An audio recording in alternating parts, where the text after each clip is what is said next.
Ito tutorial kung paano i-repair tong angle grinder na huminto. Saksak natin. Bali i-on off natin to. Wala talaga kahit i-on off natin. Kailangan natin buksan to yung loob niya. Hahanapin natin yung pinakasira niya, yung kung bakit siya huminto.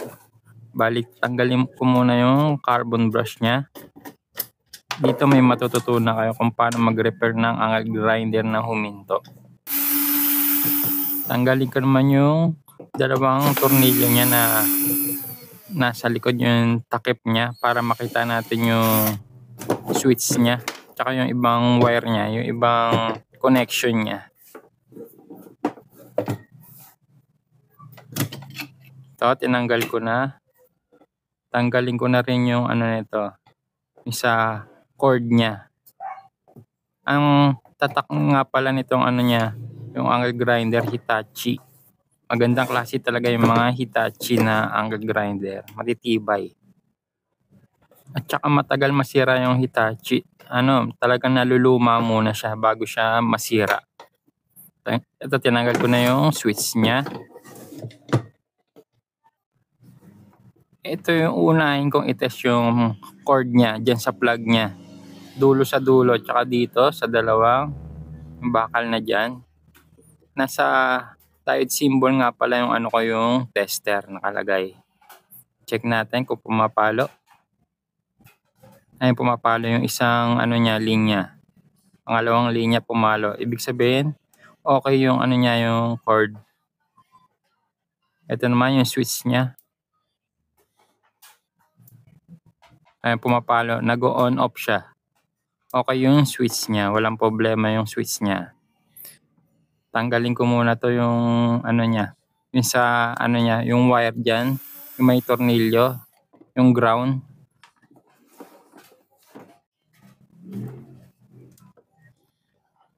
Check naman natin yung ano niya, yung sa stator, yung sa loob niya.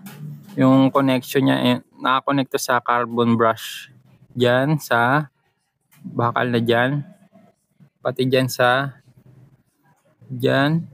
Yan, may nakalabas na, may nakausti na metal. Diyan natin i-check.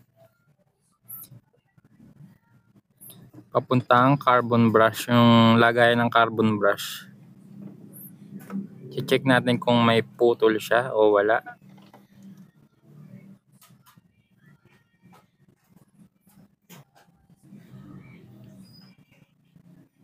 Dapat pumalo siya kung okay.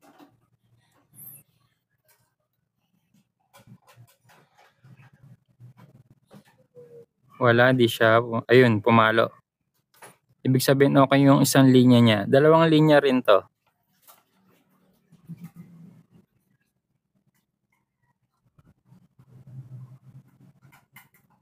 Wala, hindi pumapalo.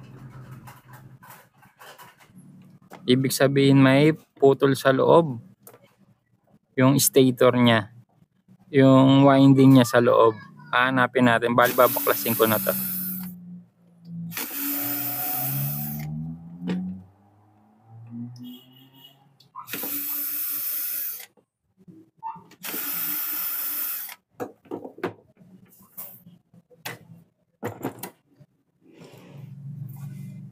Tatanggalin natin yung armature niya. Ito yung tinatawag yung armature. Carbon brush na armature. Tanggalin ko naman yung stator niya. Ito, binabaklas ko na yung ano niya, yung tornilyong dalawa. Lagay lang tayo ng karton. Takin natin yung tornilyo. Tapos ipupukpok natin yung housing niya. Hanggang sa lumabas yung ano niya, yung stator.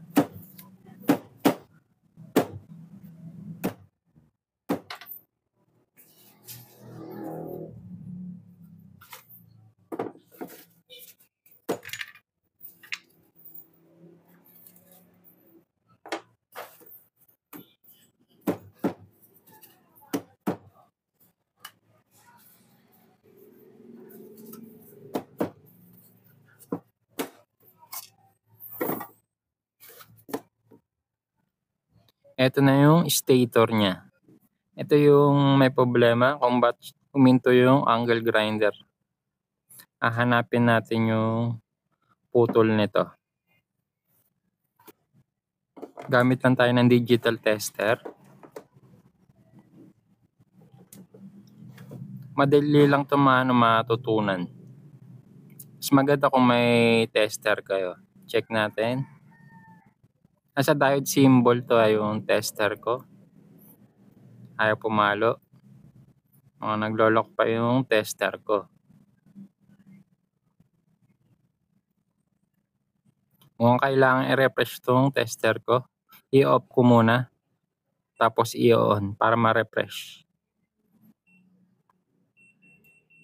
Lagay natin sa diode symbol. Ayun, paikot-ikot. Kailan ikot na. Yun.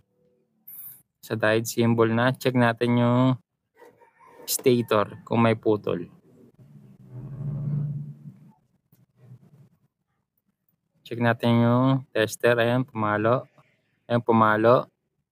Sa kabilang side, hindi pumalo. Nandun yung problema. Sa kabilang side.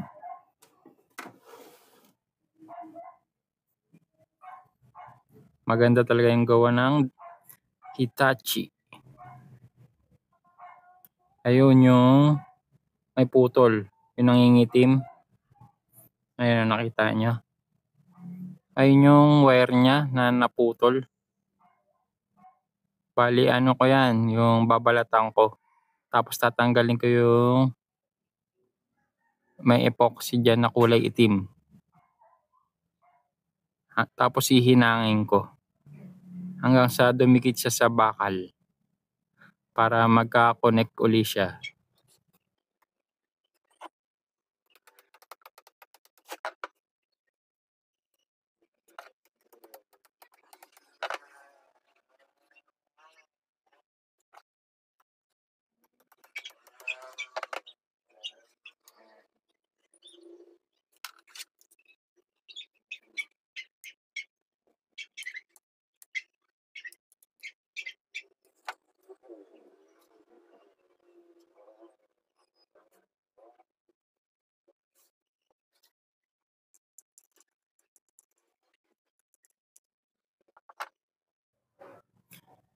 Ito, natanggal ko na yung epoxy na nakakabit sa bakal. Tapos aanuhan ko pa rin yan yung babalatan ko pa yung wire. Hanggang lumabas yung tanso niya. Ito, na balatan ko na yung wire niya. Check natin uli. Yung sa wire niya yung naputol. Baka kasi sa loob pa kasi yung putol niya eh. Tingnan natin kung sa labas lang yung putol. Ayun. Ibig sabihin sa labas yung putol niya. Baka kasi masayang yung paghinang natin. Kaya chinek ko muna. Ito, nilalagyan ko na siya ng soldering paste para mas kapit na kapit siya sa tanso niya. Tsaka yung sa bakal na kakabitan.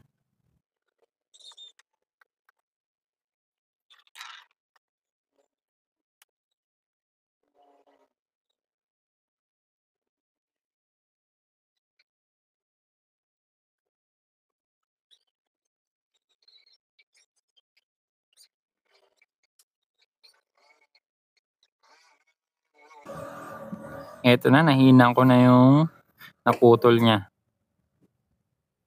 Medyo makapal pa nga yung paghinang ko. Kapit na siya. Hindi na siya basta-basta mapuputol. Check na natin. Ayun, pumalo.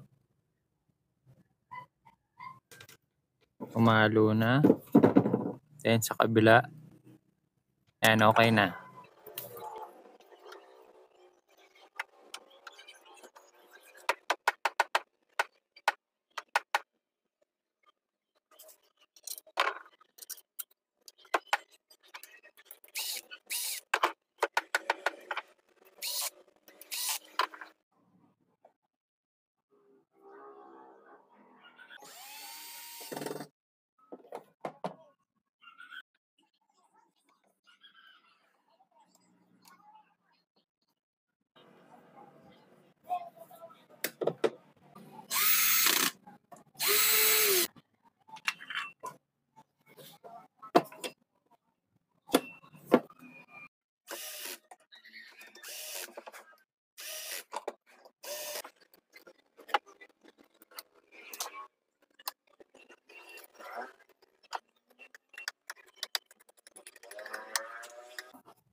Eto na, saksak natin sa 20 volts.